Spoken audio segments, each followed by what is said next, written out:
নিজেদের দ্বিতীয় ম্যাচে নামার অপেক্ষায় 5 বারে বিশ্ব চ্যাম্পিয়ন ব্রাজিল হাইতির বিপক্ষে ম্যাচের আগে শেষ অনুশীলন সেরেছে সেলেসাওরা। দু দলের আগের 3 দেখায় শতভাগ জয় ব্রাজিলের। তবে এই ম্যাচে দলে আসতে পারে একাধিক পরিবর্তন, এমনটাই আভাস দিয়েছেন সেলেসাও কোচ কার্লো আনচেলত্তি।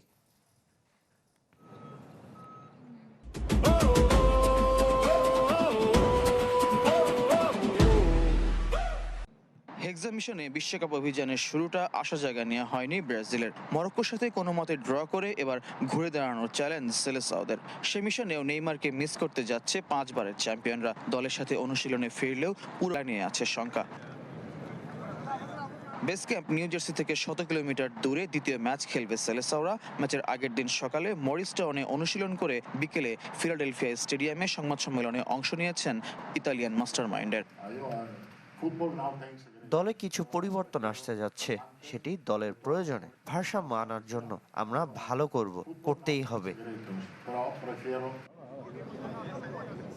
বিশ্বকাপে দু দলের পার্থক্যটা আকাশ পাতাল। সর্বাধিক চ্যাম্পিয়ন আর সব আসরে অংশ নিয়ে ব্রাজিল নামবে দ্বিতীয় র্যাঙ্কিং এ পার্থক্য 77। মুখোমুখি 3 দেখায় শতভাগ জয়ের সাথে হাইতির জালে 17 গোল দিয়েছে লাতিন পরাশক্তিরা। প্রথম ম্যাচেই বিশ্বকাপ জেতা যায় না। সে ম্যাচে আমাদের কোনো ফুটবলারই নিজের সেরাটা খেলতে পারেনি। এবার এই ম্যাচটার অপেক্ষায় থাকুন। আমরা সাহসী ফুটবল খেলেই বিশ্বকাপে এসেছি। প্রতিটি ম্যাচেই দল জয়ের আকাঙ্ক্ষায় মাঠে নামে। পুরো হাইতি এই ম্যাচ দেখার অপেক্ষায়। শক্তিমত্তার যতই পার্থক্য থাকুক, বিশ্বকাপ বলে কথা। লাতিন আর ক্যারিবীয় রঙে মাতার অপেক্ষায় মাঠ, গ্যালারি। দুদলের র্যাঙ্কিং এ পার্থক্য দুদেশের ফুটবল কালচারেও।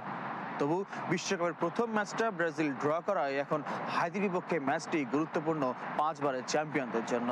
যদিও ভিনিসিয়াস জুনিয়র, রাফিনিয়াদের গোল উৎসবের হাতছানি রয়েই যাচ্ছে। ফয়জুল ইসলাম, চ্যানেল 24, ফিলাডেলফিয়া, যুক্তরাষ্ট্র।